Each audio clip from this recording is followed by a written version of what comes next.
I'm a huge proponent of loving your body. I really do believe that it's your best friend if you let it. And food, it's not the enemy, it's your friend too. As for me, I love food. I think I already said that. I love everything about it. And I believe, honestly, that my love of food and my fascination with just the human experience in general, which includes body, mind, spirit, and emotions, that is what ultimately saved me from losing myself completely to eating disorders. Which is interesting since this past week has been National Eating Disorder Awareness Week. And I really do kind of hold this gratitude for my passion, which is food and the body, for saving me. However, for years, I struggled with disordered eating. So the truth is, I'm an eater just like you. And over the years, my food paradigm has shifted. And when I discovered, it's called the psychology of eating, it blew me away.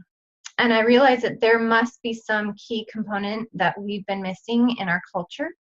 And I believe it has to do with how we relate to food, not so much what, but how. And since then, I've learned that filling our food with harmful and unkind thoughts is far more toxic than the processed and unhealthy components that often make up our food, right? So, for example, when you eat something that you consider healthy, but you really can't stand it, like kale or something, right? The bioavailability of that food actually decreases. And conversely, if you eat something that you deem unhealthy, but you love every minute of it, the bioavailability of that food increases. So what if you eat something you know you shouldn't, and you're filled with fear or shame as you eat it? Then what, right? The way you think and feel about your food literally affects its ability to nourish you. It's fascinating.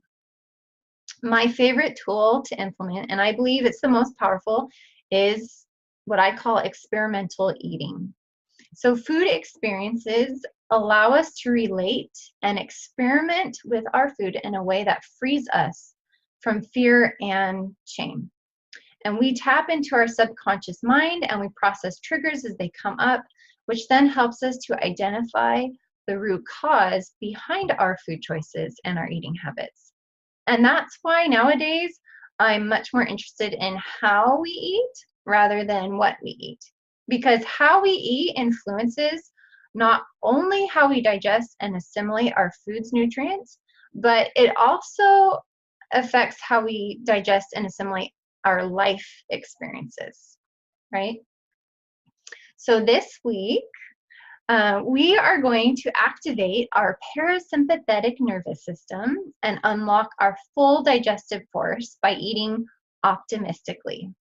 So simply, this is all we're going to do. We're simply going to pause for a second after each bite and smile.